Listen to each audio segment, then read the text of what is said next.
जय श्री राधे भक्तों। भोले बाबा के भक्त तो बहुत सारे हैं, लेकिन उनमें से एक बहुत ही श्रेष्ठ भक्त जिन्हें स्वयं भगवान शिव ने दंडपाणि का नाम दिया, उनकी कथा हम आज आपके लिए यहाँ पर लेकर आए हैं। तो चलिए शुरू करते हैं। प्राचीन काल में रत्नभद्र नाम से प्रसिद्ध एक धर्मात्मा यक्ष गंधमादन पर्वत पर रहता था। उनके पूर्णभद्र नामक एक पुत्र उत्पन्न हुआ, जो अंत में अनेक भोगों को भोग कर उस रत्नभद्र ने शिव ध्यान परायण होकर परम शांत शिवलोक को प्राप्त किया। पिता के शिवलोक जाने के बाद पूर्णभद्र ने संतानहीन होने से अपनी भार्या कनक कुंडला नाम की यक्षिणी से कहा, हे प्रिय, मुझे पुत्र के बिना ये राज्य और महल आदि सब शून्य मालूम होता है। कनक कुंडला बोली, हे प्राणनाथ, आप ज्ञानवान होकर पुत्र के लिए खेद करते हैं। यदि यही इच्छा है तो पुत्र मिलने का उपाय कीजिए। इस जगत में उद्यमी लोगों को क्या दुर्लभ। जो प्राणी प्रारब्ध के भरोसे रहता है वह नितांत कायर पुरुष है, क्योंकि अपना किया हुआ कर्म ही प्रारब्ध है और कुछ नहीं। इस कारण प्रतिकूल प्रारब्ध को शांत करने के लिए समस्त कारणों के भी कारण रूप भगवान शिव की शरण में जाना चाहिए। यदि आप सर्वश्रेष्ठ पुत्र चाहते हैं तो भगवान शिव की शरण ग्रहण कीजिए। अपनी पत्नी की बात सुनकर के यक्षराज ने गीत वाद्य से भगवान शिव का पूजन कर पुत्र की अभिलाषा पूर्ण की। उस पुत्र का नाम रखा हरिकेश। पुत्र उत्पन्न होने की प्रसन्नता से उसने अनेक दान पुण्य किए। जब हरिकेश 8 वर्ष का हुआ तभी वह खेल में बालू के शिवलिंग बनाकर तृण आदि से उनका पूजन करता। अपने साथियों को शिव शिव कहकर पुकारता।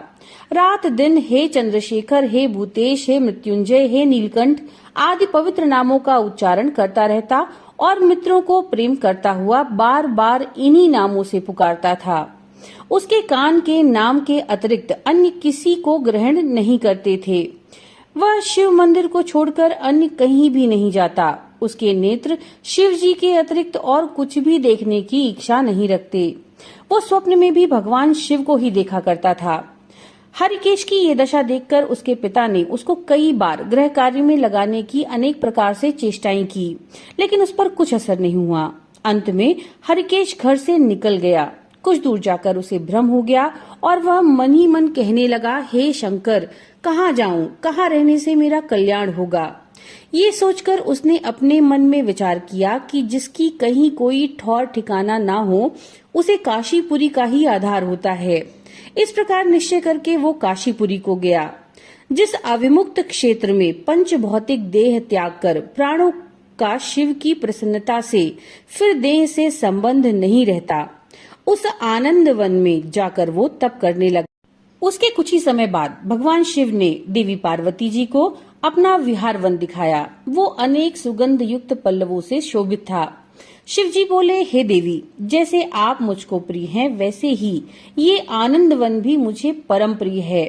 मेरे अनुग्रह से इस आनंद वन में मरे हुए को जन्म मरण का बंधन नहीं होता, यानी वो संसार में वापस से जन्म नहीं लेता।